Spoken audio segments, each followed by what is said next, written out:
கர்த்தருடைய பரிசுத்த நாமத்திற்கு ஸ்தோத்திரம். இன்னைக்கு நம்ம எசாயா 2வது அதிகாரம் 11வது வசனத்தை தியானிக்க இருக்கிறோம். எசாயா 2:11 ஜெபத்தோடு இந்த செய்திக்குள்ளே கடந்து சொல்லுவோம். என் இயேசு ராஜா சாரோனின் ரோஜா கிருபை தந்தாலே போதும், அலைமோதும் வாழ்வில் அலையாமல் செல்ல கிருபை முன் செல்ல அருளாம். அலைமோதும் வாழ்வில் அலையாமல் செல்ல கிருபை முன் செல்ல அருளாம். கடல் எனும் வாழ்வில் கலங்கும் என் படகில் சுக்கான் பிடித்து நடத்தும் என் தேவா. கடல் எனும் வாழ்வில் கலங்கும் என் படகில் சுக்கான் பிடித்து நடத்தும் என் தேவா. கடலினை கண்டித்த கர்த்தர் அல்லவோ கடவாத எல்கையை என் வாழ்வில் தாரும். கடலினை கண்டித்த கர்த்தர் அல்லவோ கடவாத எல்கையை என் வாழ்வில் தாரும். என் இயேசு ராஜா சாரோனின் ரோஜா கிருபை தந்தாலே போதும். பிளவோண்ட மலையே புகலிடம் நீரே புயல் வீசும் வாழ்வில் பாதுகாத்தருளும்.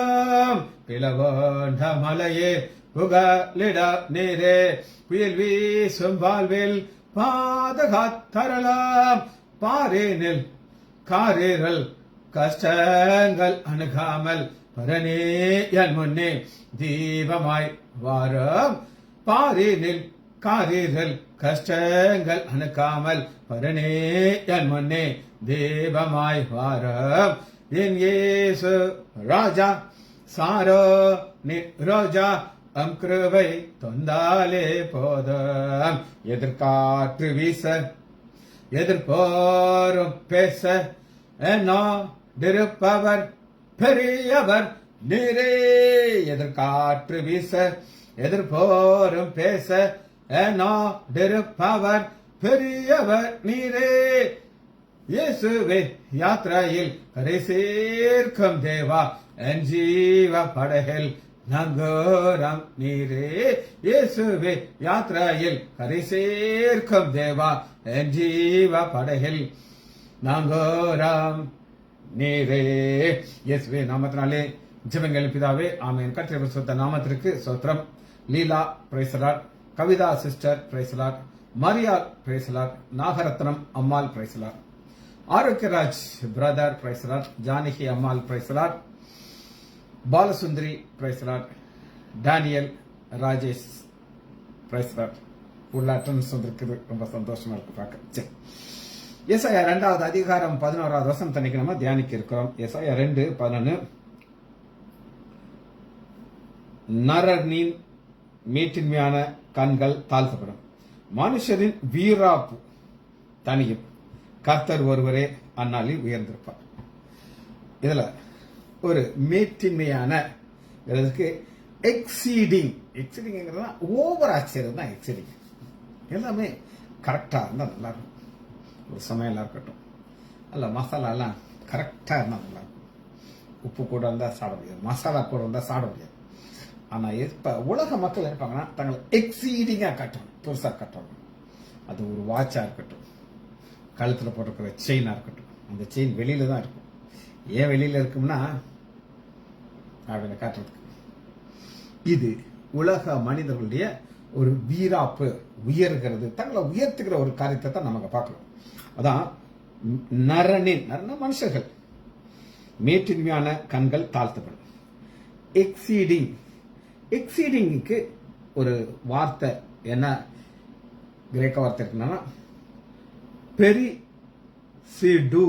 பெரிசிடு பெரிசிடு ஸ்பெல்லிங் சொல்றேன். PERIS berries, berries PERIS. இன்னொரு UO திரும்ப சொல்றேன், ரெண்டா டிவைட் பண்ண சொல்றேன் உங்களுக்கு. PERIS பெரிஸ், SEUO மேல ஒரு பெரிசிடோ டு ஓவர் அண்ட் அபோ. ஓவர்னாலே மேல, அதுக்கு மேல அபோ. அதாவது எல்லாரோட நாங்கள் தான் பெரியவர்கள் அப்படின்னு தங்களை உயர்த்துறதுக்கு பர்சிடோ அப்படின்னு ஒரு வார்த்தை இருக்கு. இது மத்திய 26வது அதிகாரம் 64வது வசனத்துல நம்முடைய ஆண்டவராகிய இயேசு கிறிஸ்து எல்லாருக்கும் மேல உயர்ந்திருக்கிற பிதாவுடைய வலது பசத்தில் அமர்ந்திருக்கிறார். நீங்கள் காண்பீர்கள். அதான் பெர்ஸ் யூ டூ, அதாவது மனுஷர்களுடைய விம்பு அதை நரர். இரண்டாவது, இது ஒரு வார்த்தை சொல்றேன், இது நான் இந்த பைபிள் ரெஃபரல் இருக்கு முன்னாடியே எனக்கு பிரதர் ஸ்டான்லி இந்த வார்த்தையை சொல்லிக் கொடுத்துருக்காரு.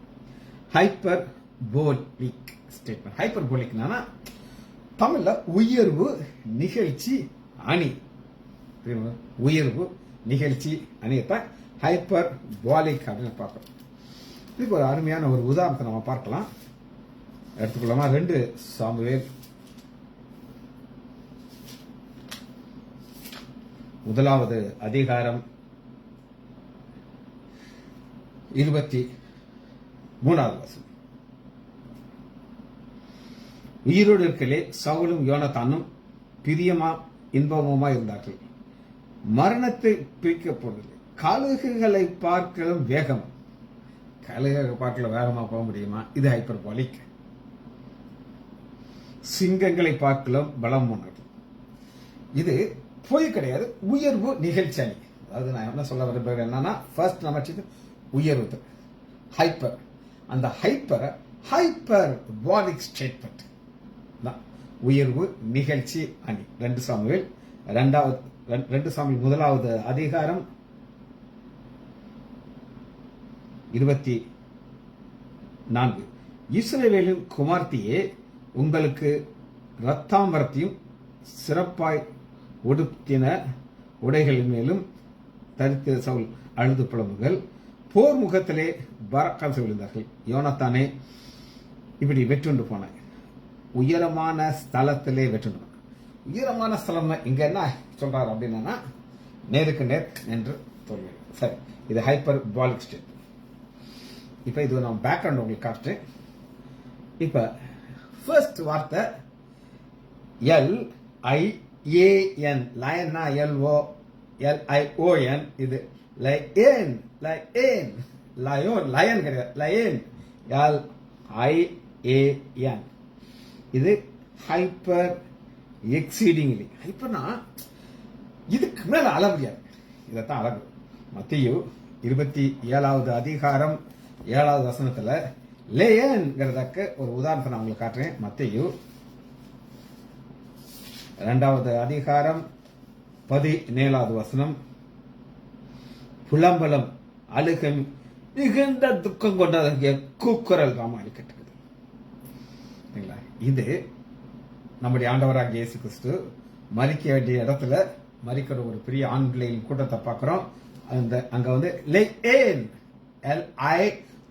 லயன். இது லயன் கிடையாது, LIAN, வெரி எக்ஸீடிங்லி. அடுத்து பாருங்க, லூக்கா 4வது அதிகாரம் 8வது. பிசாசு நம்முடைய ஆண்டவராகிய இயேசு கிறிஸ்துவ ஒரு உயர்ந்த மலைக்கு கொண்டு போறான். அதாவது இது என்னன்னா, இதற்கு மேல பெரிய மலை அந்த ஏரியா கிடையாது, அதான் உயரமானது. லேயன் ஃபர்ஸ்ட் வார்த்தை. இரண்டாவது அடுத்த வார்த்தை நம்ம கற்றுக்கொள்வோம். ஸ்பாட்ரா. SPHO, DRA, ஸ்பாட்ரா. இதுக்கு என்ன? Excessive violence. ஒரு சினிமா ரிலீஸ் ஆயிடுச்சு, உடனே ரிவ்யூ போடுவாங்க. நம்ம பார்க்கணும் அவசியம் இல்லை, யூடியூப்ல போட்டுக்கிட்டே இருப்பாங்க. என்னையா பாடம் எடுத்திருக்கான், இப்படி அடிதடியா பார்க்கறதுக்கா சினிமாவுக்கு போறோம்? வீட்லயே சண்டை நடக்குது ஐயா, இதை பார்க்க எக்ஸீடிங்லி வயலண்ட். மத்தேயு 4வது அதிகாரம் 8வது வசனம். மத்தேயு 4:8.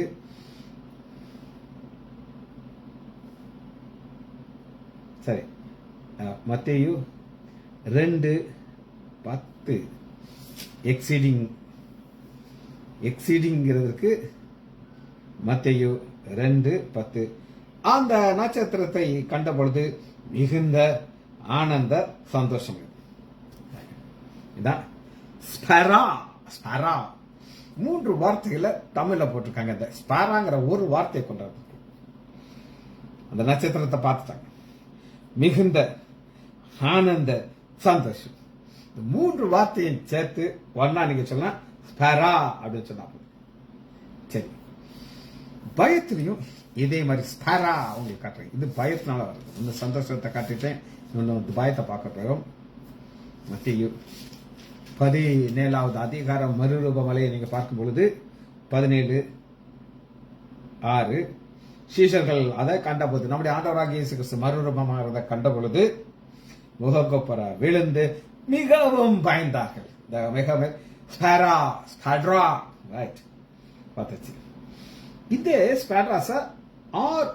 ROS முடிக்கிறாங்க. ஸ்பெராடோஸ் ROS சொல்லுங்க. SPHO இந்த ஸ்பெரா DR அதேதான். OS முடிக்கும். ஓ மேல ஒரு கோடு திரும்ப சொல்றேன். SPHODROS ஸ்பெட்ரோஸ். ரைட். ஸ்பெட்ரா வேற, ஸ்பெட்ரோஸ் வேற. இது அப்போஸ்தலர் 27வது அதிகாரம் 18வது வசனத்துல யூரோக்ளியன் காற்று. இந்த யூரோக்ளியன் காற்று என்ன வார்த்தை சொல்லியிருக்காங்க அப்படின்னு கேட்டீங்கன்னா ஸ்பெட்ரோஸ்.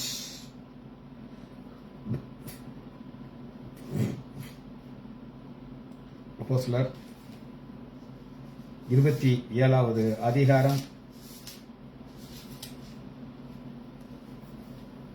18வது வசனம்.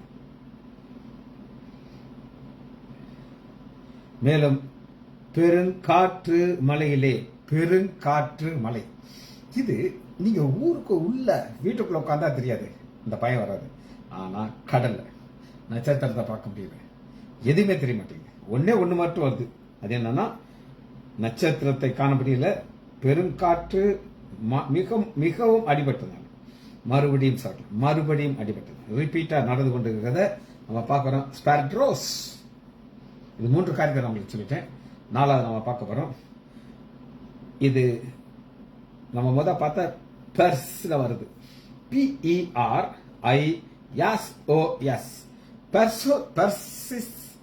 பெர்சிஸ்னா தொடர்ந்து வராங்க. பெர்சிஸ். PERISOS. அப்போஸ்தலர் 26:11 பவுல் தன்னுடைய சாட்சியை சொல்றார். நான் ரட்சிக்கப்படுறதுக்கு முன்னாடி எவனாவது இயேசுன்னு என் கையில சிக்கிட்டா ஒரு அடியில கிடையாது. நான் எப்படி அடிப்பேன் அப்படின்னு கேட்டீங்கன்னா பெரோசஸ் அடிச்சுக்கிட்டு கிடப்பேன். அப்போஸ்தலர் 26:11 சகல ஜெப ஆலயங்களில் நான் அவர்களை அநேக தரம் தண்டித்து, அநேக தரம், ஒரு தண்டனை கிடையாது, ரிப்பீட்டர். அவருக்கு சமாதானம். ஒரு சிலர்லாம் சாப்பிடும்போது இன்னும் கொஞ்சம் என்னுடைய சொந்தக்காரர் வீட்டில் புதுசா கல்யாணம் ஒரு பொண்ணு நல்லா அப்படி போட்டா வழிபாடு. அந்த சமயக்கார தம்பி சொல்றவங்க அவங்க அன்னைக்கு ஞாயிற்றுக்கிழமை ஸ்பெஷல் சாப்பாடு நெய்ச்சோர். அங்க தூத்துக்குடியில நெய்ச்சோர் ரொம்ப ஃபேமஸா இருக்கும். பயங்கர ஆயிலா இருக்கும். பொரோட்டா, நெய்ச்சோர், சிக்கன் சாப்ஸ், மட்டன் வறுவல், 4 ப்ரிப்பரேஷன் வச்சிருக்காங்க. இந்த பொண்ணு 2 பரோட்டா சாப்பிட்டானா, அது எக்ஸ்ட்ராலாம் அது உள்ள போயிட்டு இருக்குது. 2 பரோட்டா சாப்பிட்டுட்டு நெய்ச்சோர் சாப்பிட்டான். நெய்ச்சோர் சாப்பிட்டுட்டு அடுத்து மறுபடியும் 2 பரோட்டா. இவர் சொல்றாரு, ஒரு பரோட்டா இவ்வளவு கூட நெய்ச்சோர் சாப்பிட்டாலும் நமக்கு திகட்டும்.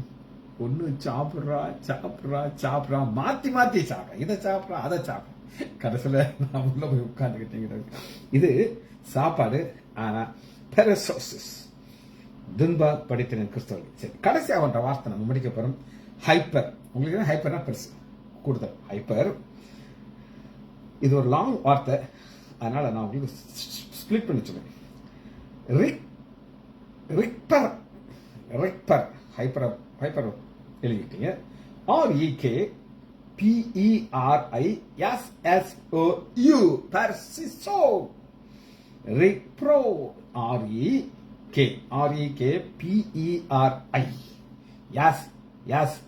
REKPERISSOU.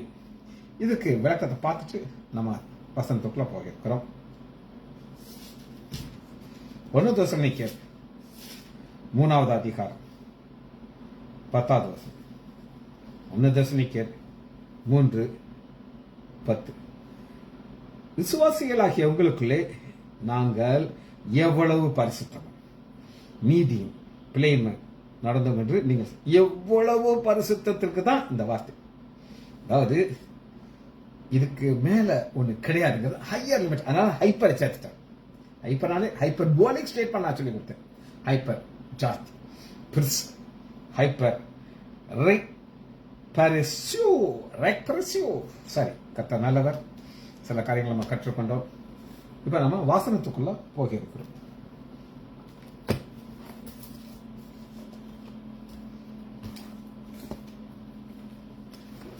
வாசனத்தோட வாசிப்போமா? எசாயா 2வது அதிகாரம் 11வது வசனம். நரரின் மேட்டின்மைகள் கண்கள் தாழ்த்தப்படும், மனுஷரின் வீராப்புகள் தனியும், கர்த்தர் ஒருவரே அந்நாளில் வந்திருப்பார். எப்பொழுது மேட்டின்மையான கண்கள் அப்படின்னு கேட்டீங்கன்னா அதே 2வது அதிகாரம் 17வது வசனத்துல பார்க்கிறோம். அப்பொழுது நரரின் மேட்டின்மை தாழ்த்தப்படும், மனுஷனுடைய வீராப்புகள் தனியும், கர்த்தர் ஒருவரே அந்நாளிலே. அப்ப ஒரு நாள் கொடுத்து சொல்லுகிறார். அந்த என்ன ஒரு நாளுக்கு நம்ம பார்ப்போம். 5வது அதிகாரம் இது ஏன் நடக்கிறதுக்கு ஒரு பதில பார்ப்போம். ஏசாயா 5:15. சிறியவன் தாழ்த்தப்படுவான், பெரியவனும் தாழ்ச்சரியவன், மேட்டின்மையானுடைய கண்கள் தாழ்த்தப்படும். மேட்டின்மையானுடைய கண்கள் தாழ்த்தப்படும் அப்படின்னா என்ன அர்த்தம்னா அதுவரை அவங்க பார்வை அவர் தான் பார்த்துட்டு இருப்பாங்க. எல்லாம் போன உடனே அவங்க கம்ப்ளீட்டா சவுண்ட் போயிடும். ஒரு வருத்தமான ஒரு காரியத்தை நான் உங்களுக்கு சொல்றேன். என் தகப்பனார் 90 இறந்துட்டார். இறந்த உடனே நாங்களே சும்மா பாம்போல என்ன ஆக போதும்னு தெரியல உட்கார்ந்துட்டு இருக்கோம். ஒரு 8:45 ஒரு ஆள் உள்ள வர்றாரு. இப்படி பாக்குறாரு.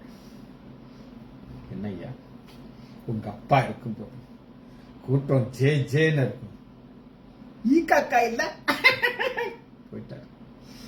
உடஞ்சு போயிட்டு காலையில எல்லாம் பேசிட்டு இருந்தாங்க. 8:45 கிளம்புற நேரம் வந்து என்னைய ஒரு சோகமாக்கிட்டு போயிட்டான். அந்த ஆளுக்கு என்ன ஆசை அப்படின்னு கேட்டீங்கன்னா, இவன்லாம் ஒரு காலத்துல எவ்வளவு திமிர்ல நடந்தான், அப்பா செத்து போயிட்டாரு, காலியா கிடக்கு. உங்களுக்கு புரிஞ்சுக்கிட முடியுதா இல்லையான்னு எனக்கு தெரியாது. சரி, இதனுடைய காரணம் என்ன அப்படின்னு நம்ம பார்க்கணும். இதனால இது நடக்க போகிறது அப்படின்னு காரணத்தை கேட்டீங்கன்னா பாவம். ஏசாயா 13வது அதிகாரம் 11 காரணத்தை நம்ம பார்க்கிறோம். ஏசாயா 13:11. பாவத்தின் நிமித்தம் உலகத்தை அக்கிரமத்தையும் துன்மார்க்கரையும் நான் தண்டித்து அகங்காரிகளின் பெருமையை வெளியே பண்ணுவேன், கொடியவரின் இடுமுகளை தாழ்த்த பண்ணுவேன். அதுக்கு முந்தின வசனம் ஆண்டவர் எங்க கை வைக்கிறார்னா சூரியன், சந்திரன், நட்சத்திரம், வானத்தின் நட்சத்திரங்கள், ராசிகள். ராசிகள்ங்கிறது என்ன அப்படின்னு கேட்டீங்கன்னா இந்த பெருமையானவர்கள் எதன் அடிப்படையில் வாழ்வார்கள் அப்படின்னு கேட்டீங்கன்னா ஜோசியத்தை பார்த்துக்கிட்டே இருப்பாங்க. அதனால ஆண்டவர் சொல்றாரு, நீ இதை பார்த்துதானே கணிக்கிற, இதை இல்லாமக்கிற, என்ன செய்வ நீ? அதனாலதான் ஒளி கொடாது இருக்கும். சூரியன் உதிக்கையிலே இருண்டு போகும், சந்திரன் ஒளி கொடாது இருக்கும். பாவத்தின் நிமித்தம் உலகத்தையும் அக்கிரமத்தின் துன்மார்க்கம் நான் தண்டித்து.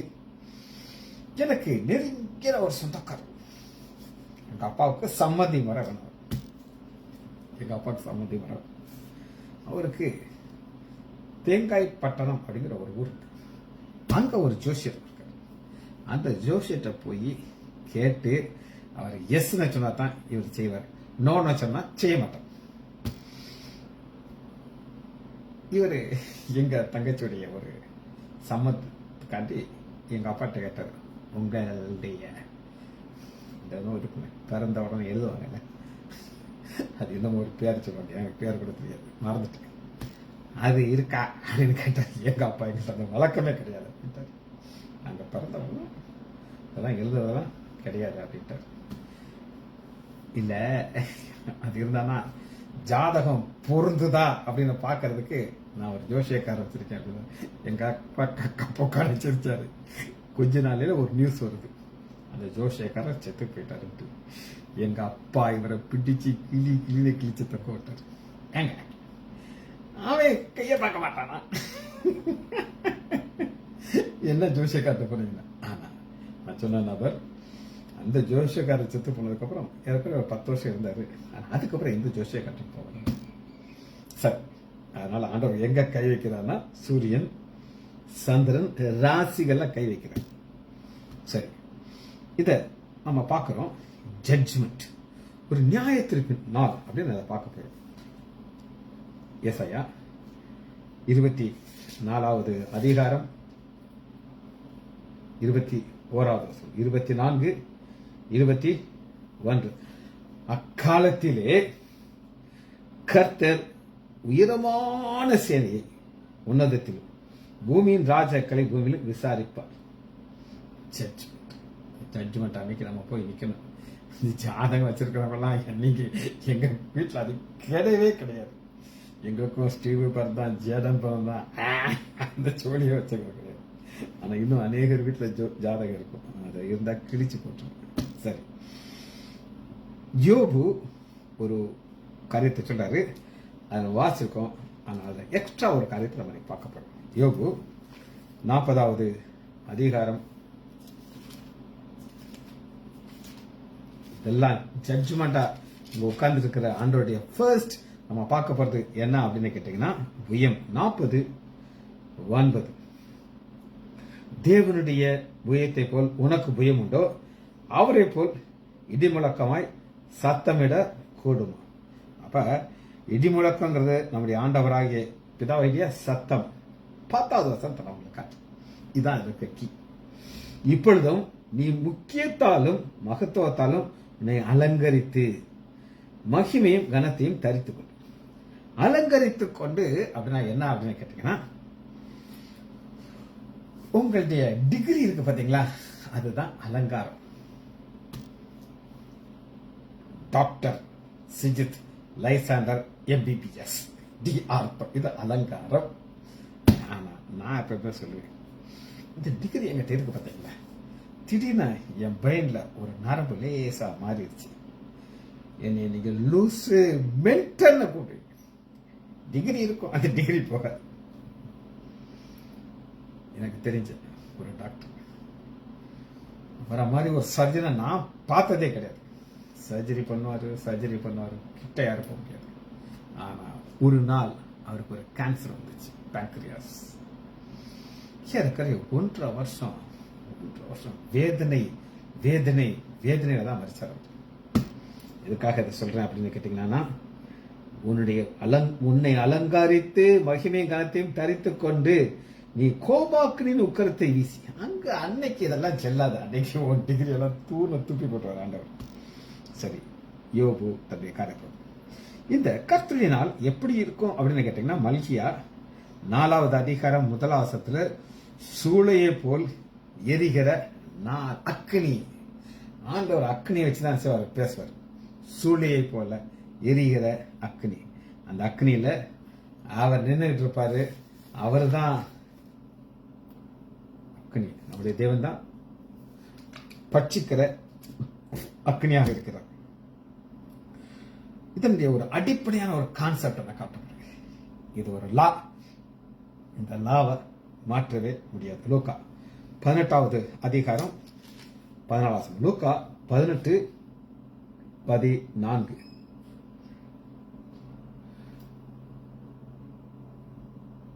தன்னை உயர்த்துகிறவன் எவனும் தாழ்த்தப்படுவான், தன்னை தாழ்த்துகிறவன் உயர்த்தப்படும். நம்ம நினைப்போம் நம்ம தான் டிகிரியை போடணும், அந்த டாக்டரே படிச்சிருக்க மாட்டார், இங்கேயோ ஒரு டிப்ளமா கொடுப்பான், 1000 ரூபாய் கொடுக்கலாம், 10,000 ரூபாய் கொடுக்கலாம். நான் கேள்விப்பட்டேன். ரெவரண்ட் அப்படின்னு போட்டுப்பாங்க. எனக்கு தெரிஞ்ச ஒரு அம்மா, இந்த அம்மா நான் வேதத்தை சொல்லி கொடுத்தேன். நான் தான் டீச் பண்ணேன். அம்மாக்கு காலையில கரெக்டா 6 மணிக்கு, நான் சொல்றது பல வருஷத்துக்கு முன்னாடி, நான் தான் டீச் பண்ணுவேன். கரெக்டா கூப்பிட்டு நான் அந்த அம்மாக்கு ஒவ்வொரு வசனமா சொல்லி கொடுப்பேன். எப்படி எதை கனெக்ட் பண்றதை சொல்லி தருவேன். பல ஆலயத்தில் போய் பிரசங்கம் பண்ண ஆரம்பிச்சாங்க. அவங்க பிரசங்கம் பண்ணி முடிச்சு நல்லா அழகா பேசுவாங்க, என்னையோட அழகா பேசுவாங்க. எல்லாரும் ஓடி வந்து அப்படியே கட்டி படிச்சுக்கொள்ளணும், இன்னும் அழகா நீங்க மெசேஜ் கொடுத்துருக்கீங்க. திடீர்னு ஒரு நாள் எனக்கு ஒரு படம் வருது, அந்த அம்மாவுக்கு ரெவரண்ட் அப்படின்னு ஒரு பட்டம் கொடுத்துட்டாங்க. என்கிட்ட கிடையாது. ரெவரண்ட், டாக்டர் வரிசையா கொடுத்து பெரிய பெரிய பேனர் போட்டு அம்மா உயர்த்துறாங்க. ஆனா பையன் இந்த பண்ண கல்யாணம் கட்டிட்டான். இதுதான் ஆண்டவர் நீங்களை உங்களை உயர்த்த உயர்த்த உயர்த்த அவர் அதில் கை வைப்பார். என்னத்துக்கு டாக்டர் பண்ணணும், என்னத்துக்கு ரெவரண்ட் பண்ணணும், தேவையா? நம்மளை தாழ்த்தி ஆண்டவரே இன்னைக்கு நம்ம உயிரோடு இருக்கிறது உடைய கிருபைன்னு சொல்லி. சரி, இப்ப ரெண்டாவது ஒரு செக்ஷன் நம்ம பார்க்குறோம். ஆண்டவர் எதில் உயர்ந்திருப்பார்? மனுஷர்கள் தங்களை உயர்த்த முயற்சி பண்றாங்க, ஆனா ஆண்டவர் இதுல எல்லாம் உயர்ந்திருப்பார். கொஞ்சம் சீக்கிரமா பார்த்து முடிச்சோம். ஏசாயா 5வது அதிகாரம் 16 5-16. சேனைகளின் கர்த்தர் நியாய தீர்ப்பினாலே உயர்ந்து பரிசுத்தம் உள்ள தேவன், நீதியா பரிசுத்தினால் நீதி பரிசுத்தம், ஆனா ஜட்ஜ்மெண்ட்ல அவர் அடிக்க முடியாது. அதுல அவர் உயர்ந்திருப்பார், கர்த்தர் உயர்ப்பார். எதிர செகண்ட் செக்ஷன். அடுத்து பாருங்க, ஏசாயா 12:4. ஏசாயா 12:4 என்ன செய்ய போகிறார்கள் அந்த பரிசுத்தமான தேவனை என்ன செய்ய? 12:4. அக்காலத்திலே நீங்கள் சொல்லுவது, கர்த்தரை துதியுங்கள், அவர் நாமத்தை தொழுது கொள்ளுங்கள், அவர் செய்களை ஜனங்களுக்குள்ளே அறியுங்கள், அவருடைய நாமம் உயர்ந்தது என்று பிரஸ்தாபம் பண்ணுங்க. நம்ம செய்ய வேண்டியதை சொல்லிட்டாங்க. சும்மா டிகிரியை போட்டு கேவலமா இருக்கு, எல்லாருக்கும் தெரியும் நீங்க யாருன்னு சொல்லி. சரி, நம்ம செய்ய வேண்டிய காரியத்தை நம்ம பார்ப்போம். எரேமியா 9வது அதிகாரம் 17 எனக்கு ரொம்ப பிடிச்ச வசனம். எரேமியா 9:24. மேன்மை பாராட்டணும், உனக்கு மேன்மை பாராட்டணும், அதுக்கு பாயிண்ட் ஆண்டவரே கொடுத்தார். மேன்மை பாராட்டணும், பூமியிலே கிருபையையும் நியாயத்தையும் நீதியும் செய்கிற கர்த்தர் நான் என்று என்னை அறிந்து உணர்ந்து கொள்வது குறித்து மேன்மை பாராட்டணும். இதுல கர்த்தர் பிரியமா இருக்கிறார். உங்களுக்கு ஏதாவது பெருமை? எனக்கு என் ஆண்டவரை பத்தி தெரியும். உங்களுக்கு என்ன பிரச்சனை இருக்கு? என் ஆண்டவருக்கு இந்த வல்லமை இருக்கு, வாங்க இதை செய்வாரு, எனக்கு செஞ்சிருக்காரு, உங்களுக்கு செய்வார். நீங்க சொல்லுங்க, இதுல ஆண்டவர் பிரியமா இருப்பார், சந்தோஷப்படுவார். சரி, நம்முடைய எல்லாமே ஒரு வசனத்துக்குள்ள இருக்கு. பெருமை எக்ஸெட்ரா எக்ஸெட்ரா எக்ஸெட்ரா ஒரு வசனத்துக்குள்ள இருக்கு. அது என்ன அப்படின்னு கேட்டீங்கன்னா, 1 கொரிந்தியர் 1வது அதிகாரம் 30 வசனம். அந்தபடி நீங்கள் அவராலே கிறிஸ்து இயேசுக்குள் பற்றுங்கள். அவராலே பிதாவாகிய தேவன் பார்க்கிறார், ஒரு கூட்டத்தை பார்க்கிறார். இன்னும் எத்தனையோ, இது நம்ம குட்டி கூட்டம், எத்தனையோ கூட்டங்கள் இருக்கு, எத்தனையோ மக்கள் இருக்காங்க. அதுல என்ன பார்க்கிறார் அப்படின்னு கேட்டீங்கன்னா, நீங்கள் கிறிஸ்து இயேசு மேன்மை பாராட்டுகிறவன் கர்த்தரை குறித்தே மேன்மை பாருங்க. 31. அவரே தேவனாலே நமக்கு ஞானமும் நீதியும் பரிசுத்தமும் ஏற்றுமானார். அவர் குறித்து நீங்க மேன்மை பாராட்டுங்க. ஆண்டவர் இயேசுன்னு சொல்லுங்க, 100 பேரை கூப்பிட்டு சொல்லுங்க. ஆனா மக்கள் செய்யறாங்களா எனக்கு தெரியாது. சரி, கடைசியா ஒரு வார்த்தை பற்றி பார்த்து முடிக்க போறோம். இன் தட் டே, அந்நாளில் என்ன நடக்குங்கிறத மட்டும் பார்த்து இந்த செய்தியை முடிக்க இருக்கிறோம். அந்நாளிலே ஏன் இதை பார்க்கறோம்னா, ஏசாயா 2:11 கர்த்தர் ஒருவரே அந்நாளிலே உயர்ந்திருப்பார். அது என்ன அந்நாள்ங்கிறத பாத்தீங்கன்னா, 4வது அதிகாரம் 2வது வசனம். ஏசாயா 4:2. இஸ்ரவேலில் தப்பினவர்களுக்கு அந்நாளிலே கர்த்தரின் கிளை அலங்காரமும் மகிமை. அலங்காரமும் மகிமை. இன்னைக்கு நீங்க உங்களுக்கு எந்த அலங்காரம் தேவை? கர்த்தருடைய கிளைங்கிறது ஆண்டவராகிய இயேசு கிறிஸ்து. அவர் நமக்கு ஒரு அலங்காரமும் மகிமையை மாறிடுவார். பூமியின் கனி அவர்களுக்குள் சிறப்பும் அலங்காரம். பூமியின் கனிங்கிறது என்னன்றதை நான் உங்களுக்கு தனியா ஒரு செய்தியா நான் சொல்றேன். இது இப்ப கிடையாது, 2 நாள் அந்த வார்த்தை உங்களுக்கு சொல்ல போகுது. ஏசாயா 12வது அதிகாரம் 1 வசனத்துல துதிக்கிற நாம் அடுத்து என்ன செய்யணுங்கிறத மட்டும் பார்க்க போயிடும். ஏசாயா 12:1. அக்காலத்துல, எல்லாம் அக்காலத்துல ஒரு நாள் சிங்கிள் டே, நீ சொல்லுகிறது கர்த்தாவே, நான் உம்மை துதிப்பேன். நீர் என் மேல் கோபமாக இருந்தீர், ஆனாலும் உங்களுடைய கோபம் நீங்கிற்று. நீர் என்னை தேற்றுகிறீர். இதோ தேவனே என் ரட்சிப்பு. நான் பயப்படாமலும் நம்பிக்கையா இருப்பேன். நான் பயப்படாமலும் நம்பிக்கையா இருப்பேன் அப்படின்னு கேட்டீங்கன்னா, எனக்கு அலங்காரம் அவர். நான் மேன்மை பாராட்டுறது அவரை கொடுத்து மேன்மை பாராட்டுவேன். எல்லாமே என் ஆண்டவர் தான்.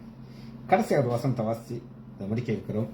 ஏசாயா 27வது அதிகாரம் 2வது வசனம். அக்காலத்திலே என்ன நடக்குது? அக்காலத்திலே நல்ல திராட்சை தோட்டம் தரும் திராட்சை தோட்டம், நல்ல திராட்சை ரசம் கொடுக்கிற திராட்சை தோட்டம். 5வது அதிகாரம் வாசிங்கன்னா ஆண்டவருக்கு கோபம் வந்துச்சு. திராட்சை தோட்டம் பிதாவாகிய தேவன், இஸ்ரேல் மக்கள் அதனுடைய கிளைகள். ஆண்டவர் என்ன செய்யறது? அதில் இருக்கிற கோபத்தை எல்லாத்தையும் உடச்சி போட்டுறாரு. அங்க இருக்கிற கல்லெல்லாம் எடுத்து வச்சு அழகா பண்ணியிருக்காரு. காரணம் தேவ கோபம். ஆனா அது மாறி நம்மளோட தாழ்த்தும் பொழுது இது நடக்குது.